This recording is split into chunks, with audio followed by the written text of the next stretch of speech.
to the Nothing But a Number podcast. I'm your host, Gideon, and I can't wait to start this journey with you. I'm bringing you some brilliant conversations with people who refuse to be defined by their age. They're great role models in their field, inspiring individuals with very different journeys and life lessons. My guest today is Tom Tugendhat, MBE. Tom's been a Member of Parliament for Tunbridge and Morling since 2015 and is currently Minister of State for Security.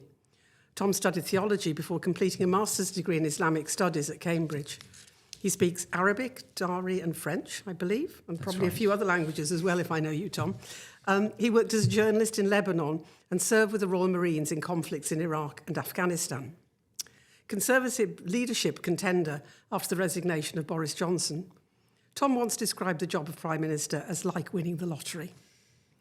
Tom's current role is countering terrorism and domestic state threats, cyber and economic crime, and serious and organised crime. Welcome, Tom. Thanks, Joe. It's nice to see you. Lovely to see you.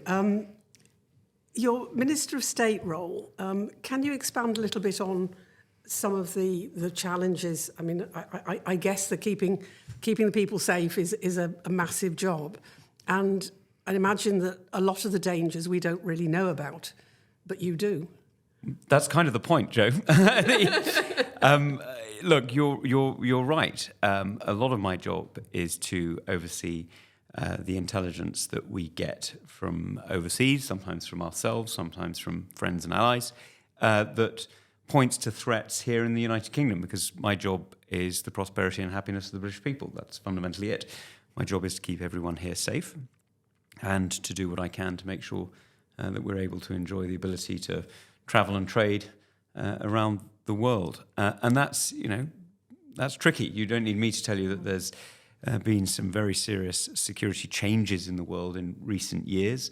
There's some obvious ones like Russia's invasion of Ukraine, and there's some other less obvious ones like Iran's increasing aggression, not just in the Middle East, but actually here in the UK as well. So, all of that together is a bit of a challenge, I'd say, but it's a really interesting challenge, and it means I get to work with some of the most impressive people in the United Kingdom, our intelligence services, our security services, and to see what we can do to make sure we keep Britain safer.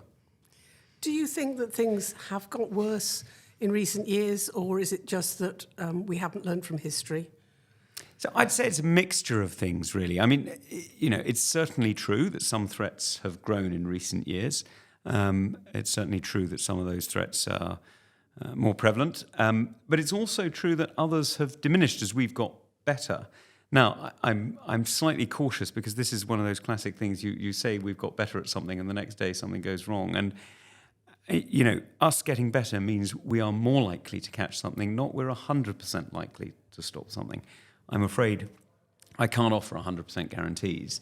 I can assure you that we are getting better. We invest a huge amount of time and effort in making sure we're chasing the right people, in making sure we're updating technology in the right way, and making sure that we're addressing the threats that we face. But the enemy gets a vote, as the old expression goes. And the reality is, just as we're evolving, so are those who are challenging us. And we've got to be very careful that we're always one step ahead. Mm-hmm. To what extent do the new tools make it more difficult? So AI and fake news and, the ability to work out what's real and what isn't. That I'm interested in the challenge for older people.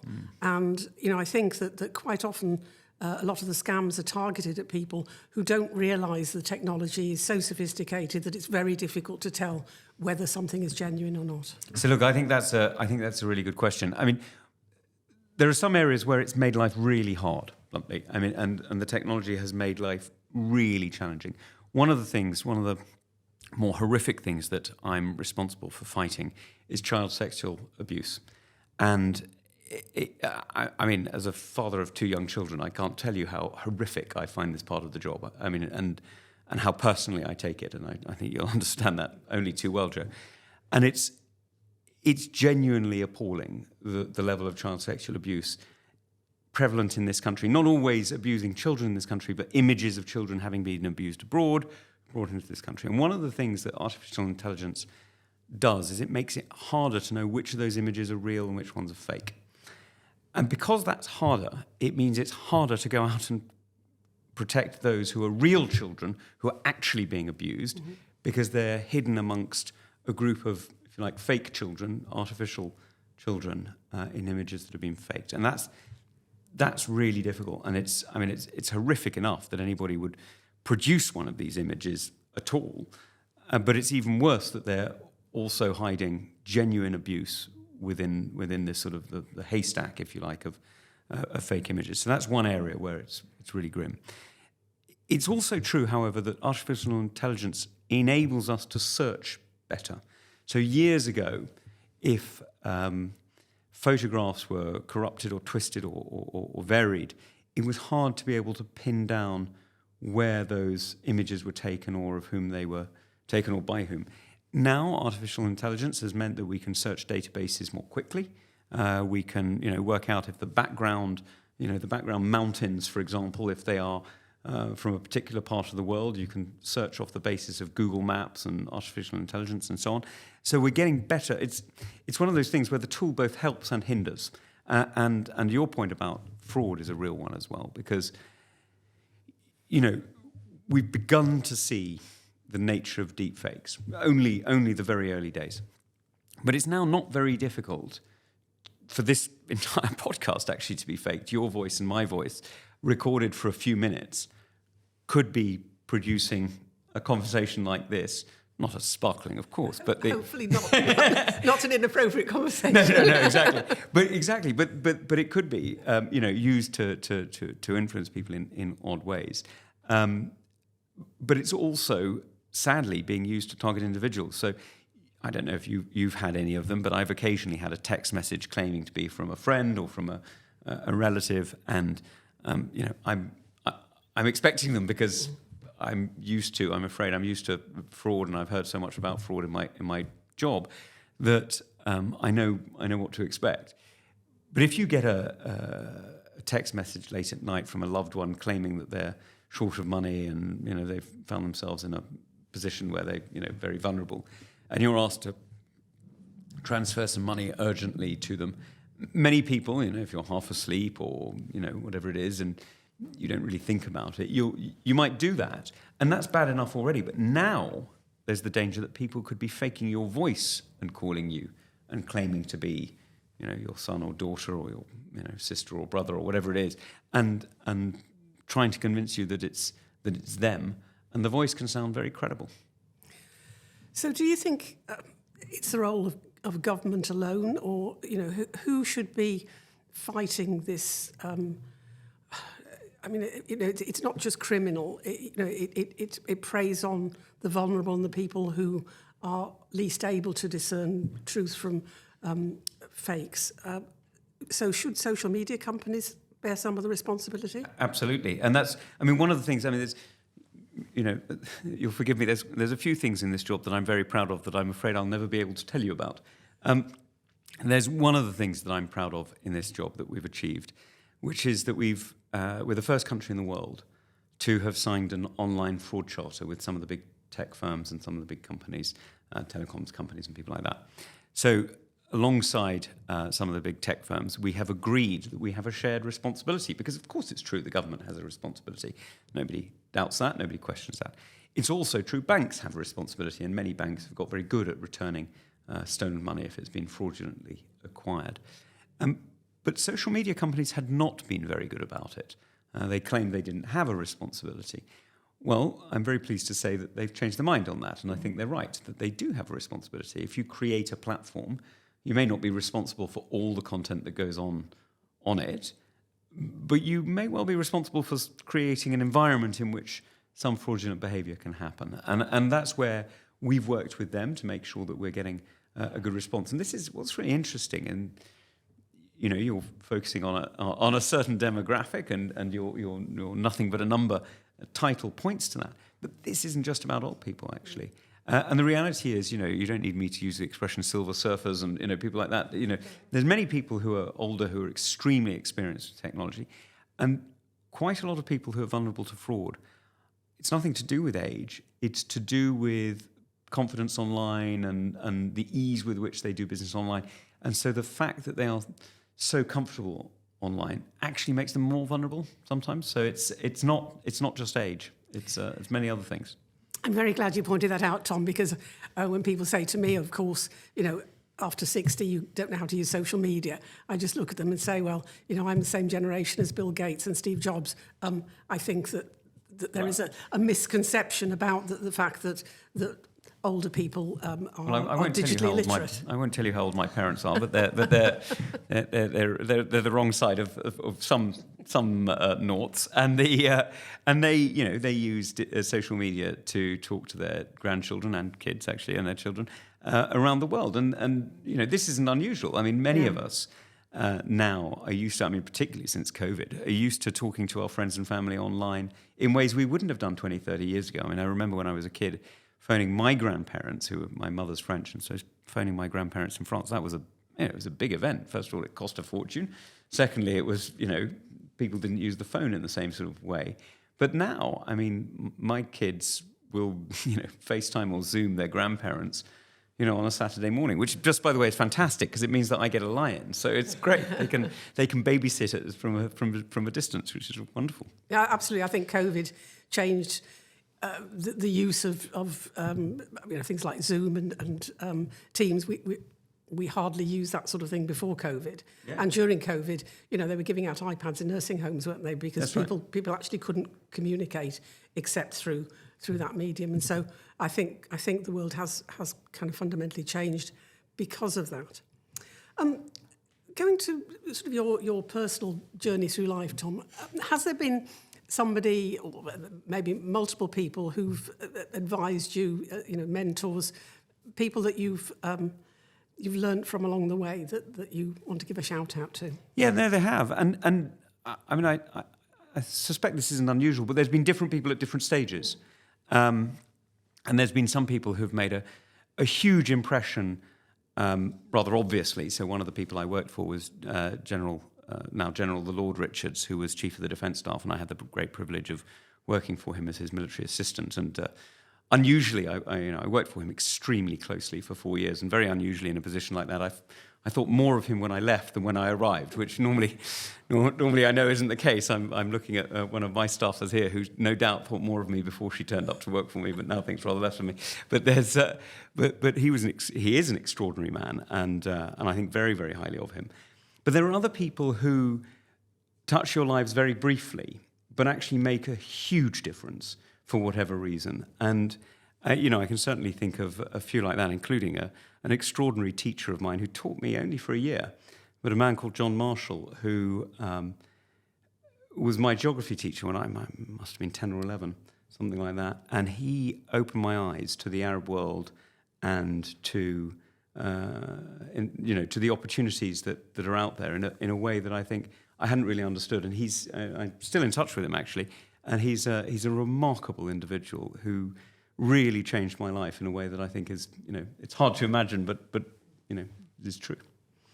Fantastic. I'm just going to indulge a little bit. So you were born in, I hope you don't mind me saying, 1973. And so I looked at, what was sort of current in 1973. I was current. You'll be interested to know, you probably wouldn't remember this, but the average weekly pay for a male manual worker was £38. The average pay for women doing the same job was £19. So gender gap was huge. The best-selling car was the Ford Cortina Mark III. I remember it well, but I'm guessing you wouldn't. No, I'm afraid I don't. No. But clearly important in that year was the Conservative Prime Minister, Edward Heath, joined the Common Market. So Britain was part of what then became the EU. Campaigned for by Margaret Thatcher and many others, yeah. Indeed. But 1973 was also the year of energy security challenges. The Arab oil-producing countries started to restrict supplies of oil and raise prices, and so we had a 50-mile-an-hour speed limit imposed on all roads. And the 3-day week was introduced by Edward Heath's Conservative government to conserve electricity, owing to industrial action by coal miners and railway workers. It sounds a little bit familiar, doesn't it? It's almost as though history has to repeat itself every so often, every 50 years. Do you think we learn from our mistakes, or how do you think we move on. And certainly energy security is one of the biggest topics. Yeah, look, I you know that old line, history doesn't repeat itself, but it sure does rhyme. And you certainly sort of feel that when you list those things there. There's a few things I didn't know about. First of all, the pay was very low, but then I suppose inflation has hit that. And I'm genuinely surprised at how big the split is between men and women's pay at the time. That isn't something I knew about. And it's but your point about energy security is a fundamental one. Look, I mean, we've all seen in the last few years, not just COVID, but Russia's invasion of Ukraine has hit energy prices here in the United Kingdom really hard. I mean, you and I voted on energy packages to try and support British families. When was that? About a year ago? No, nearly 2 years ago now, actually, it was. And we voted for these emergency budgets that, as Conservatives, I'm pretty sure neither of us thought we came into government to do. But we had to do it because the average family was going to be paying quite literally thousands of pounds more than was expected on energy. And if we hadn't done that, families across our country would have gone extremely cold and sometimes hungry. And that wouldn't have been acceptable. So, it's interesting that there's that echo from 1973 and that Ted Heath had to reduce the speed limit and the 3-day week. In fact, one of my, how we have very early memories. One of my very first memories is, I must have been 3 or 4, something like that. I can just remember my mother making bread because there was a bread strike. And I remember that we had candles at dinner because the electricity had gone out. I mean, it's a very, very vague memory. I mean, I don't have, there's no great detail to it. That was 78, 79, the Winter of Discontent. That would have been around then. Okay, so it would have been about 4. Yeah, yeah, exactly. Yeah. That sounds about right, yeah. Yes. I mean, it's interesting, isn't it? So can I ask you, how old do you feel? I don't know. I mean, it slightly depends on the moment, doesn't it? I'm always slightly surprised to find out that I'm 50, because 50 sounds very old to me, but...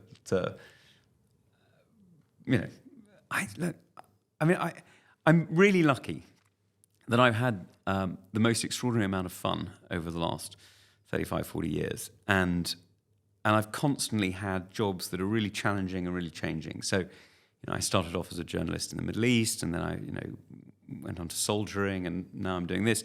And every day that you do something, it's different, right? I mean, we've both been MPs for the last, 4 and a bit years, 5 years now. And if I'd told you what I thought your election in December 19 would look like, by December 20 or December 21, I'd got it completely wrong. I mean, I would have missed COVID. I would have missed, I might not have missed actually the Russian invasion of Ukraine, but I'd have missed, certain elements of it. I'd have missed the nuance of it. And you just can't predict it. You just cannot predict it. And that, I think, keeps you young. I mean, because it's the constant challenge. It's the constant questioning. And the other great thing about our job, and you'll know it, just as well as me, is you get to meet the most extraordinary people. And I don't just mean, people you've heard of. I mean, I think the best bit about being an MP is canvassing. Because for a couple of hours of a Saturday morning or Friday afternoon or whatever it happens to be, you'll be knocking on doors and you'll meet people whose lives you wouldn't have seen, you wouldn't have known, but for the 5, 10, 15 minutes that they give you to talk about whatever it is that concerns them. And you get to meet some genuinely extraordinary people. I mean, I've met, canvassing in the last 25 years, I've met somebody who was a friend of my grandfather's in Austria in the 1920s. I think he was more a friend of his parents, actually, but but from way back when. I've met somebody who was part of the nuclear tests on Christmas Island. I've met, and then many, many other people who've just got different perspectives on life. And I think that's an extraordinary blessing. And because you're constantly being challenged and you constantly have to think, what does life look like from their perspective, you get, I think that keeps you young.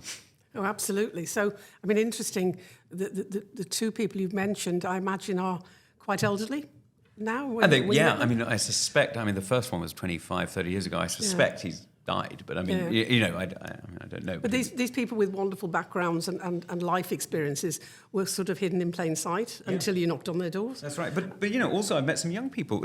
I'm lucky enough to represent Tony Hudgell, who's an extraordinary young man, and his family are just the most loving, most delightful people. And he must be now 9, 10, something like that, about 10 years old. And he was terribly badly beaten by his birth parents, who are utterly brutal people, and thank God they went to prison for many years.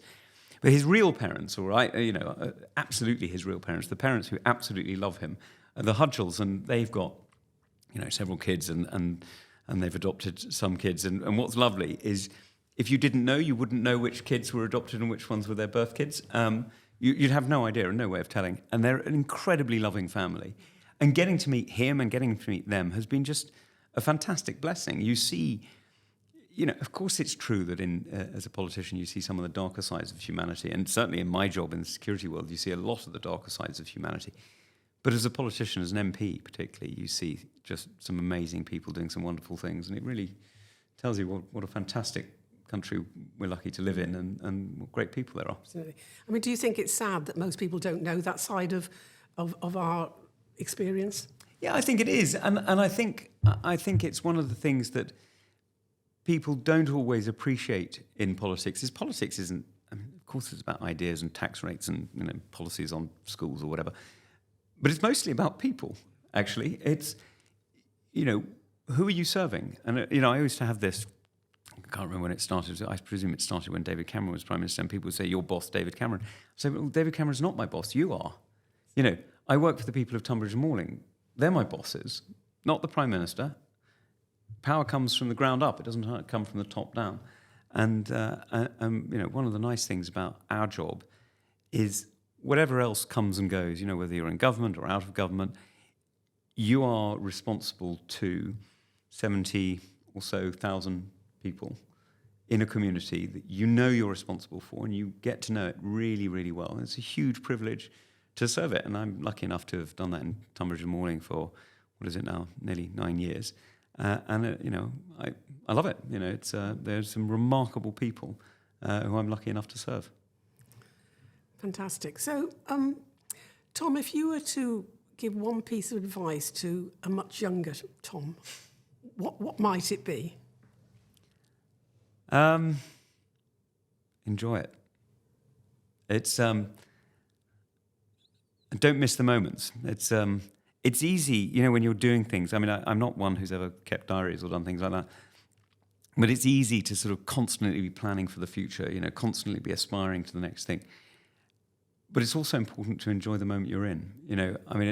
As I look back, the best moments in my memory are those moments either, with my wife and kids, of course, but also those moments in, Afghanistan with the lads where, you have those extraordinary experiences that you'll never replicate, you'll never have again, and you could never really share. I mean, I remember one, I was on a very long patrol, and we'd been out for a number of weeks, and I was stinking, as you can imagine. You haven't had a shower or a bath for many, many days. And we got to a fire base in the middle of nowhere, or in the middle of this sort of agricultural area in Nadiali in sort of central Helmand. And there was a fire base there, and it was commanded by a guy I'd been at university with, a friend of mine, a very good friend of mine, in fact. And so we had a cup of tea. It was nice to see him. It was a great sort of catch up, chatting about friends and friends back home and all that sort of thing. And then I, because it was late afternoon and the Welsh Guards were guarding the area, and so it was fine. I jumped in the canal, and I was sitting there with a couple of guys when all of a sudden the Taliban attacked, and we came under very, very heavy fire. But because I was in the canal, there were these banks on either side, and so the rounds were bouncing off the banks. But it just meant I couldn't stick my head out, and I stayed in the water there for like 2 or 3 hours while this firefight was going on all around me. Absolutely nothing I could do about it. And when it was over, got out. It was the first time I'd been cold in Afghanistan for about a year. It was lovely. So, you have these moments which are those, I think that's the thing, to enjoy the moment, is what I'd say. Well, so, did your life flash before you in that moment? No, I was sitting there. In fact, my mate managed to chuck a couple of packets of cigarettes into the canal so that they floated down. And actually, I probably shouldn't say that online, should I? Sorry, yes. In the days when I smoked. Yes. Vapes. I don't know where they were, but yeah, exactly. So, any regrets? No, I mean, not fundamentally, no. I mean, did I get everything right? Do you get everything right? No, of course you don't. There's plenty of things I would like to have done better or differently or whatever. But no, fundamentally, I'm very, very lucky. And, in this game, it's not easy to have friends, but I'm very lucky that we've got, I've got some friends in this place. And I'm very lucky that, I've got two wonderful kids and a fantastic, brilliant wife who is unbelievably impressive in her own right.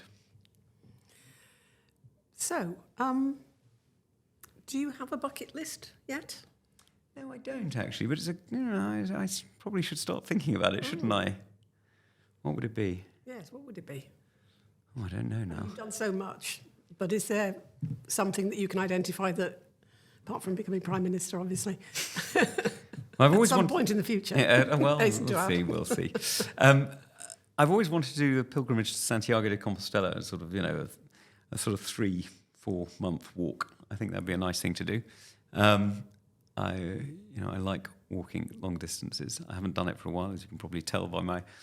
I'm always amazed at the number of colleagues that I meet that are training for the London Marathon, or just done sort of 20 miles before coming into the house. Well, they clearly don't have kids, because frankly, I find it too exhausting.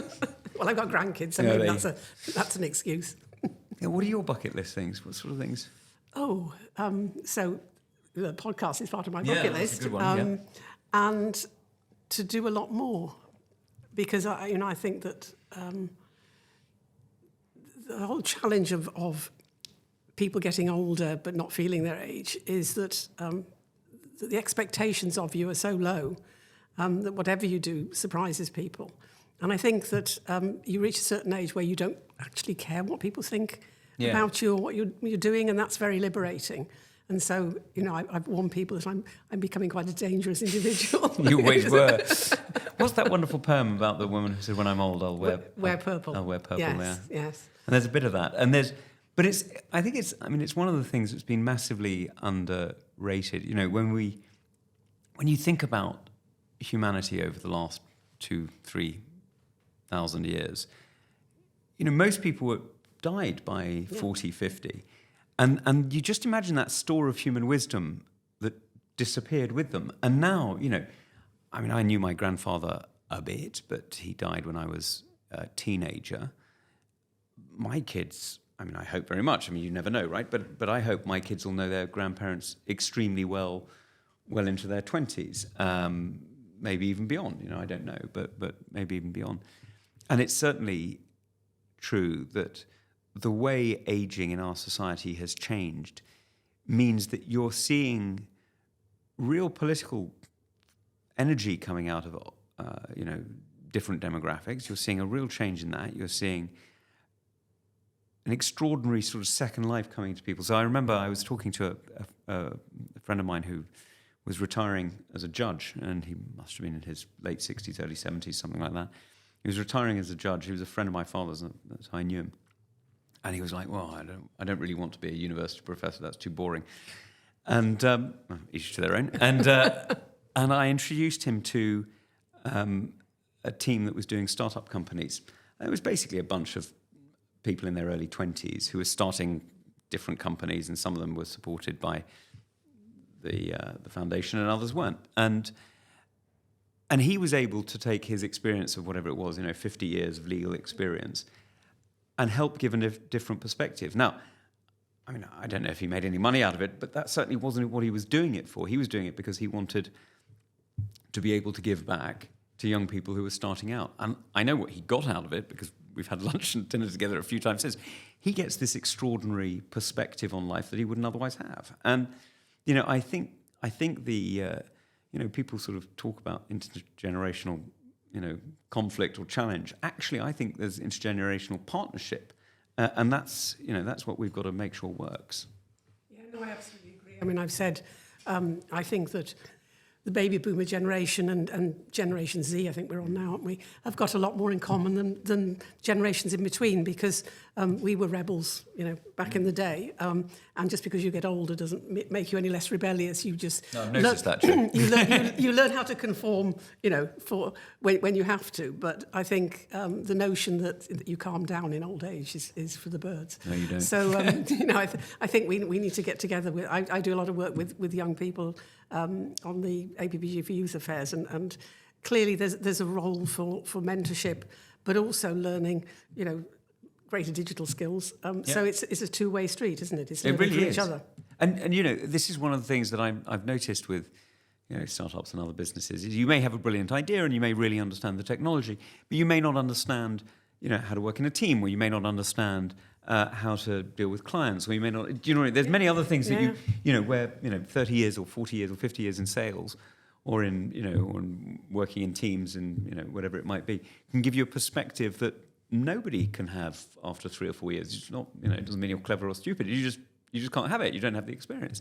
And that balance between energy and experience is, I think, when a country really succeeds, when a society really succeeds. And I think we've got a huge opportunity, actually, as we've got an aging demographic, that's true, but also a healthier demographic.